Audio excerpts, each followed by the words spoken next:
When one does their due diligence and avoids the nonsensical documentaries and delves straight into the factual documentaries, such as Freemasons, Lightbringers of Jabulon, and Freemasonry, The Secret Doctrine, and so on and so forth. I have a lot of these documentaries listed in my videos. I double check what they're saying, and they're telling the truth. Many of the things they say I've heard before, and I can tell by the way that they're coming at it that they're telling the truth before I double check it. The fact of the matter is, anyone who has access to resources and has watched these informative documentaries and checked the resources is forced to the conclusion right away that Freemasons have an inordinate influence on society and on politics. And they are hell-bent, as the saying goes, to bring in a new world order under Freemasonry. All these institutions that I talk about in gang stalking on record are Masonic institutions, Masonic controlled institutions, if you will. So they may as well have Masonic symbols on them. And on that note, I would request that every major institution and company in America is forced to have a label on it, just like we put labels on cigarettes, right? That says, danger, Freemasonry runs this institution, and they are bloodthirsty killers. Your children are in danger of being indoctrinated with the philosophies of Satanism. That is what this first picture is: liberté, égalité, fraternité. You don't have to speak French to know what they're saying. They're saying freedom, equality, and brotherhood. And this guy is standing on a dead body. When you look at what's in his hand, there's a thin line between a trowel and a knife. This next picture I'm going to show you, I have it labeled in my records as humanist scum. Humanism, revolution's revolution. As you know about Annie Besant and how she was in the secular society, she was a humanist, high-ranking Freemason, and feminist. Okay? They admit flat out in that magazine, which I do not have access to, but I believe the documentary, that they were responsible for the French Revolution. And if you look at the picture on the front, it does seem to imply that they are more than just suggesting that. That yes, and then we look at the Age of Enlightenment on record. It says that Masonry, that the lodges of the age of the ideas of the Age of Enlightenment spread through the Masonic lodges and in coffee shops in Europe. And I don't think I have to explain to you where France is. So when you look at the timeline, right? University professor, Ingolstadt, Bavaria, 1776. Okay. The Illuminati's formed May 1st. 1776, the Declaration of Independence. Okay, the French Revolution, 1789 to 1799. All during the Age of Enlightenment. And in fact, when you go to Wikipedia, and I'm going to put this on the screen too, the second paragraph, what is like the third or fourth sentence, demands for change were formulated in terms of Enlightenment ideals and contributed to the convocation of the Estates General in May 1789. The fierce year of the Revolution saw members of the Third Estate taking control, the assault on the Bastille in July, the passage of the Declaration of the Rights of Man and of the Citizen in August, and a woman's march on Versailles that forced the royal court back to Paris in October. So what is going on is these people, are secular humanists. Many times they're associated with communists, but obviously they're also capitalists because they're funding a lot of this. They own a lot of the companies. They're international financiers. They're bankers. They're in the pharmaceutical sector. They're in every major sector, and they're coordinating this. And when you read on, right,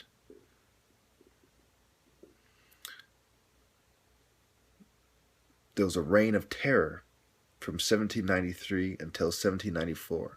Okay, it says the dictatorship imposed by the Committee of Public Safety during the Reign of Terror from 1793 until 1794 established price controls on foods and other items, abolished slavery in French colonies abroad, dechristianized society through the creation of a new calendar and the expulsion of religious figures, and secured the borders of the new republic from its enemies. So now ask yourself, if Masons are really Protestants or they're really good Christians, then why did they de-Christianize society? Why did they rule through a reign of terror? They sound more like ISIS than like Christians. Anyway, moving on. I'm sure you've seen this symbol before, the skull and bones symbol. And if you look at the Eastern Star, that inverted pentagram, if you want to call it that, without the circle or the ring, like the ring of Saturn, is on it as well. You ever seen the judge's gavel? When you look at society, it is based on Freemasonry, the symbols we have in society, and the people we have fill in those positions are either Freemasons or in some other secret society affiliated with Freemasonry, or they're doing something that the Freemasons approve of. This last picture, you see the sun, you see the crescent moon, you see Saturn. Those are the three most dominant planets, in the picture. Okay, the sun, the moon, and then the three most dominant celestial, there's many ways you can refer to it. They refer to them as gods and deities. What are they exactly? The sun and the moon are different from planets, but I'm not going to go down that route. These people are the wordplay people. And so when you look at Jabulon, right, some people say it has to do with On, the city of Osiris. It has to do with Jah, Yahweh, and Baal, Bull.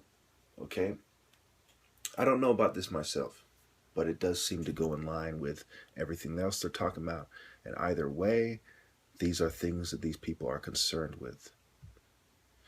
The Masons are basically a bloodthirsty cult that operates by compartmentalizing people, confusing them, and they are absolutely concerned with controlling society on all levels, especially the revolutions. So that's why there's controlled opposition. And when you really look back at it, of course, we go back to the Mars and martial arts, of course, how they're trying to control the revolution. And there's a laundry list of reasons why they don't want me to take my rightful place in society. Also, they're hypocrites, right? If there was really freedom, I would be able to say what I want unhindered and not covertly drugged by these people. If there's really equality, then I would be given my rightful place in society. And the brotherhood that they're talking about isn't the brotherhood of all man, or they would have allowed me my rightful place, and they would try to debate me publicly instead of stifle dissent privately. So, of course, they're hypocrites, and everything they stand for is a lie. Their philosophies are really greed, shallowness, and terrorism. Whether they terrorize you with, quote-unquote revolutionary groups or with the government, they're terrorists. And there isn't a single thing that I've come across that's ever vindicated them or made me think otherwise.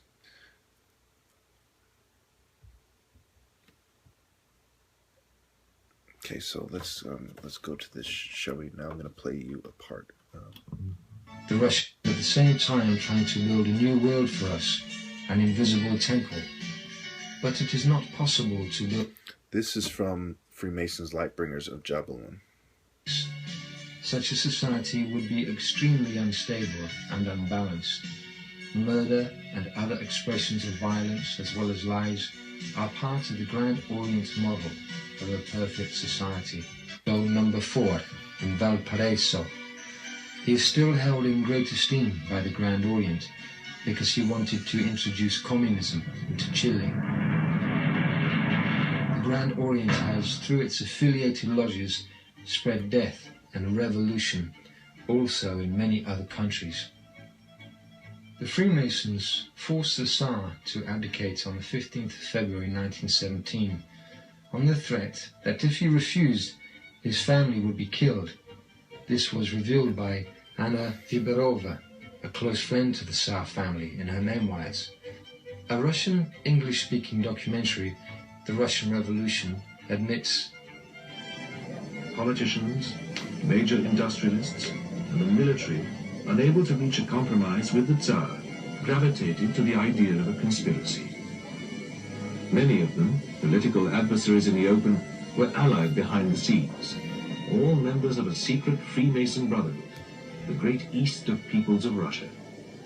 Founded in St. Petersburg about 1912, the organization was controlled by a Supreme Council and had more than 300 members. In 1916, popular lawyer Alexander Kerensky became head of the Supreme Council. He and other Great East members nurtured a plan of an anti-Tsarist coup. the makers of the film apparently believed the time had come to tell the truth. Many of the Bolsheviks, as well as Lenin and Trotsky, were Freemasons. Lenin was a Freemason of the 31st degree and a member of the French lodge Art et Travail. Lenin also became a member of the most malicious lodge, the Grand Orient, the Nine Sisters, in 1914. Karl Radek, real name Haim Soboson, who was already a member of the Grand Orient of France before the Bolsheviks seized... Well, let me not play too much of this documentary. Basically, to make a long story short, Hitler and Stalin were both affiliated with Freemasons. They helped them rise to power, and as soon as these people were threatening their power, they started persecuting them, you know, for being a threat to them and what they were trying to do. So there are people affiliated with these societies who get greedy. You know, that's what happens when you feed into somebody's ego and greed. They say, well, I'm better than all these other people, you know, and I'm going to, you know, lock them up or, you know, whatever, put them in concentration camps and labor camps, gulags, and, you know, neutralize the threat to my power. Because ultimately, man is, when you know, he's conditioned to be greedy and selfish and feel more special and more insightful than everyone else, doesn't want to share power with the secret society that empowered him. And they're both wrong. You know, the secret society is wrong. The individual man is wrong. None of them have the right to do this. They're evil to do this. Many, many Christians have died because people don't want to admit that the Christians are the real revolutionaries. And the Masons are doing this on behalf of the elite and the ruling class. Bottom line. And it is more complicated than you might think. Okay, because when you look at it, you know, what has happened is basically over the years, through a lot of blood and tears, different rich people have risen to power. And they've always been at odds with each other. The robber barons, you know, different groups, different elites, families, slicing up Europe and so on. They've always had petty disagreements.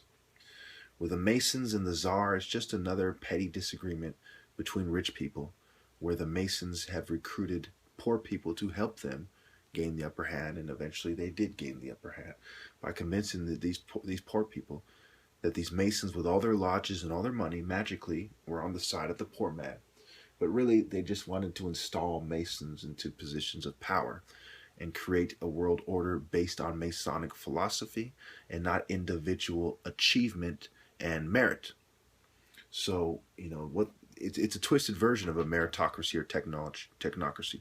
In the perspective of Freemasons, they decide who has the merit, and it's completely biased. Well, I'm out of time. Thank you. I would just like to add that don't forget that eugenics and Masonry are linked at the hips. It was Freemasons who came up with eugenics before Galton coined the term. And when you look at Theodore Roosevelt, he commends Madison Grant's book, The Passing of the Great Race, in 1917. And then later on, his relative, FDR, in 1933, of all years, ordered that the Great Seal is placed on the dollar bill with the Illuminati eye on it. These are families doing they're basically generational Satanists, to put it in a way that, some will claim is fear-mongering or sensationalism, but it's really intellectualism. It's just really intellectual honesty, at the risk of being mocked by inferior minds and the guilty parties themselves, as well as their agents, their subordinates, and their shills. One should never doubt that I am doing this out of righteousness. I mean, when you look at who's at odds with these people, the people who are at odds with these people the most are people who are blessed by God and denied their rightful place in society. And then right below them are people who believe that they're blessed by God, and denied their rightful place, like, or that, they're blessed by maybe not God, but by the circumstances. They feel fortuitous. They feel like they're in a rather fortuitous situation, and that they're being denied their opportunity. So you have these, good people at odds with them, then you have very bad people at odds with them. So you got to really question people's motives. And the bottom line is, what are these people trying to do? When someone such as myself has 4,000 videos just trying to help people, saying, look, Masonry and eugenics go hand in hand, and these principles are bad for society. What I'm trying to do is good for society. Okay? These people are sickos. They are people with complexes that do detestable acts of sexual immorality behind closed doors. They operate in darkness. They think, they're going to balance the light and the dark, when in the Bible, God separated the light and the dark. The Bible is not their authority when it comes to, not the authority to them when it comes to philosophies, values, ideologies, and lifestyles and principles. Okay? Paganism, which is, pagan, scientific paganism, basically what paganism is, if you want to expand on the name, because it incorporates aspects of natural deism in pretty much every pagan religion, is that they look to nature to give them the answers. They look to the stars. They look to natural events. They try to interpret the stars. They try to interpret, patterns in nature. And, they talk about, seashells and all kinds of little bit shit, and they pretend that they know something and that they're spiritual and that, they're so special. Masonry basically empowers all the enemies of Christianity under the pretense that they are more humanistic, that they are more compassionate, that it is more equal to do it that way, that people are more free if you do it that way, and that it promotes true brotherhood and breaks down barriers if you do it that way. But it is absolute nonsense. Should a righteous man be friends with a serial killer? Should a good Christian be friends with a pedophile? Should an honest man be friends with a thief? Because we want to promote brotherhood and break down barriers. Should a man be friends with the man who raped his wife and plots to rape her in the future? Should principles of free love, which spread diseases and bring more control back to the people in charge who own the pharmaceutical companies, everything they're doing brings in the worst form of oppression and mind control. There's nothing about what they're doing that is better for humanity. Secular humanism is Satanism. Atheism is basically atheistic Satanism, because it leads to the principles of Satanism, in the society that we live in. In this secular satanic society, atheism leads you to the principles of Satanism. It doesn't stop you. It doesn't hinder you.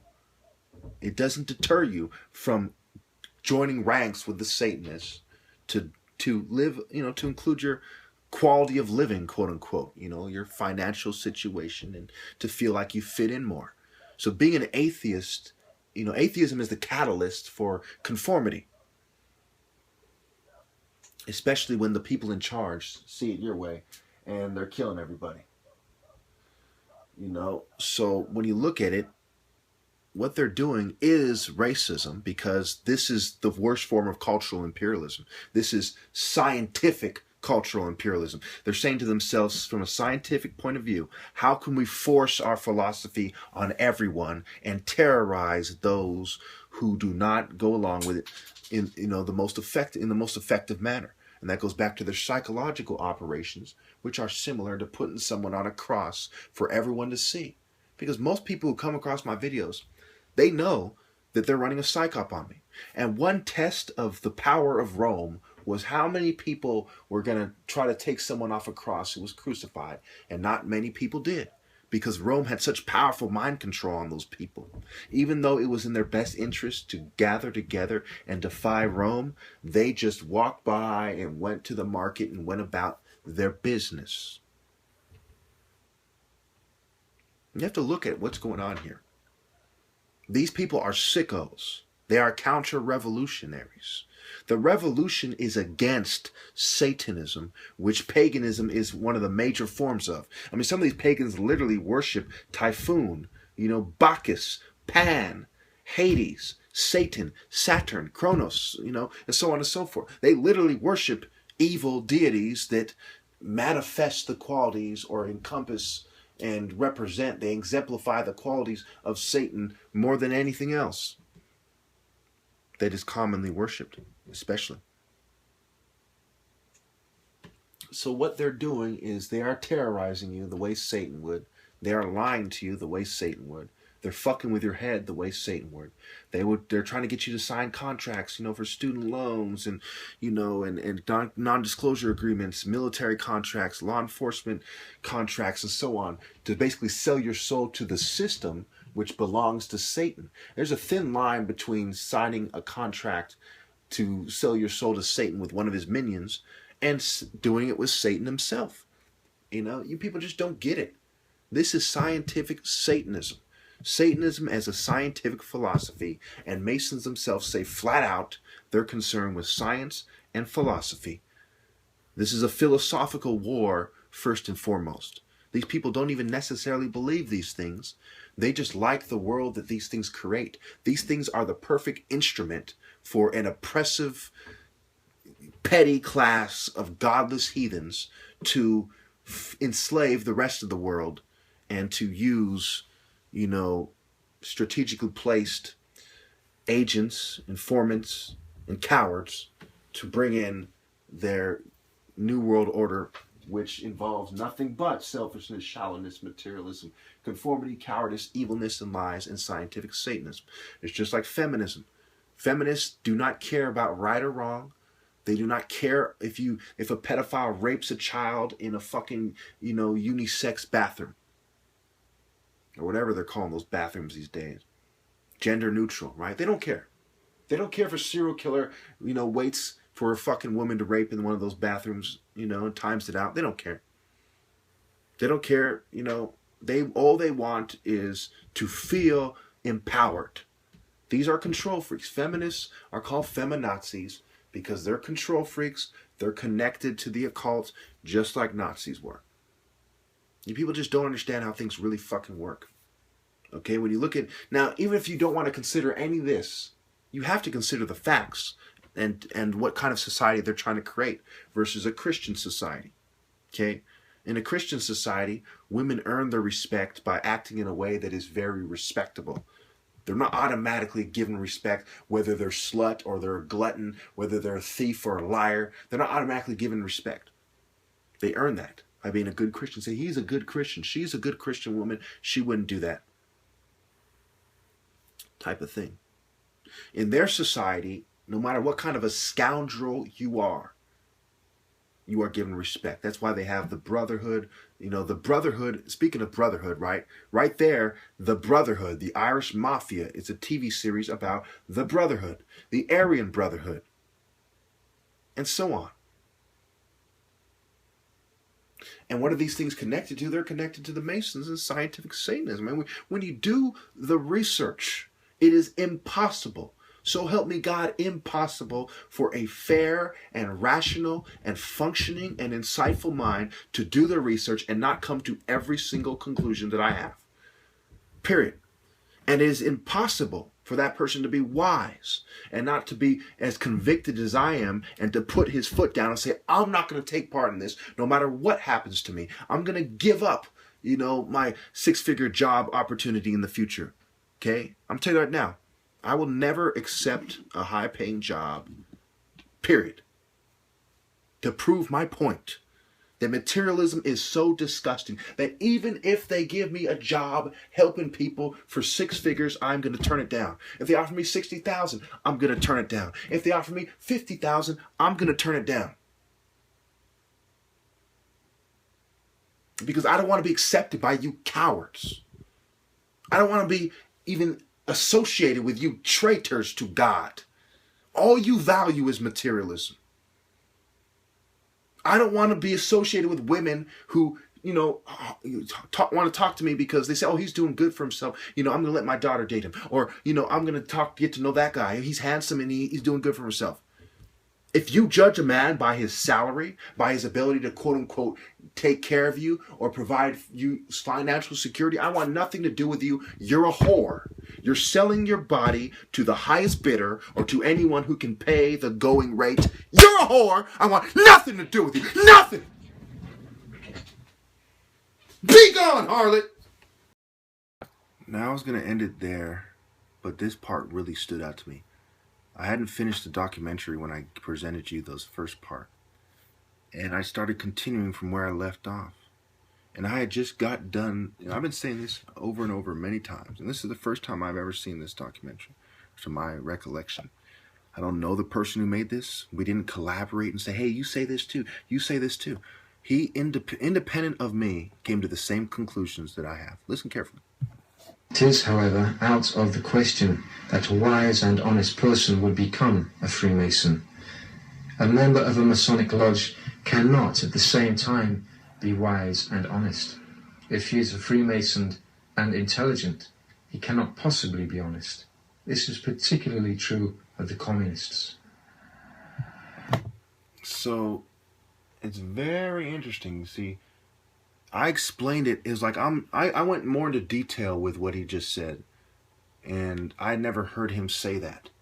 But I'll go as far as saying it does seem that he probably said that. Well, I didn't spell it out like that. But when I made my Illuminati Part 1 in 2009, I did say the white man's twist is quite sinful and deadly. I said things along the lines of what he just said, before he said it on YouTube or before this video was posted. But I've definitely in the last few months have been going over and over and saying, look, these people aren't the most insightful because when you're wise, you don't do these things. When you're a good person, you don't do these things. So when, they can be, it goes back to the different forms of intelligence. And in the past, time and time again, I said wisdom is the highest form of insight and intelligence, and nobody going along with the New World Order is wise. They are knowledgeable. They can be pretty intelligent, but they're not wise. They're not good people. Automatically, just like he said, it was impossible for these people to be wise and honest. Automatically, when you're doing that, you are automatically excluding yourself from the wisest members of society. Even if you're Einstein or whoever, Beethoven, Mozart, you automatically have excluded yourself. You're saying, by my actions, I have declared to the universe that I am inferior to Chukwuemeka and all wise men like him. So help me God, that is the truth. So help me God. Let me fall over dead right now if it's not the truth. I know that's the truth. And him saying it didn't make me know it anymore. I couldn't have possibly knew it anymore. Even if all the smartest people in the world came and said the same thing, they couldn't make me know that any more than I already know it. You inferior fucking minds. That's why I said in that one song, I said, this is what happens when inferior minds try to play God. The song that I made, they couldn't beat me even though they were covertly drugging me. Let me see if I can find you that song, the name of that real fast. Fucking inferior scoundrels, these pussies. You know, I mean, they're a bunch of bitches, really. I mean, they're a bunch of namby-pamby pagan dogs, and it's disgusting. I mean, there's no words for it. They are cowards. They are pussies. They hide like little coward little ninnies. You know, a lot of these people are these old, demented, senile fucks and their minds are gone. You know, when you look at these people, they're a bunch of cowards with complexes.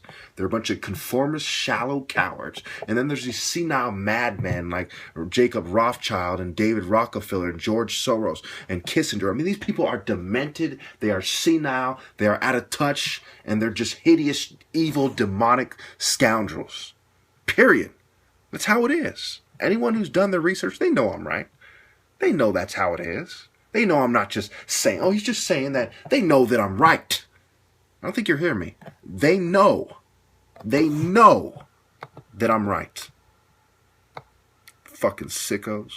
Fucking weirdos. Fucking satanic shit-eating fucking Eberts. Anyway, it's called They Could Not Beat Me Even Though They Were Covertly Drugging Me. Freestyle poem.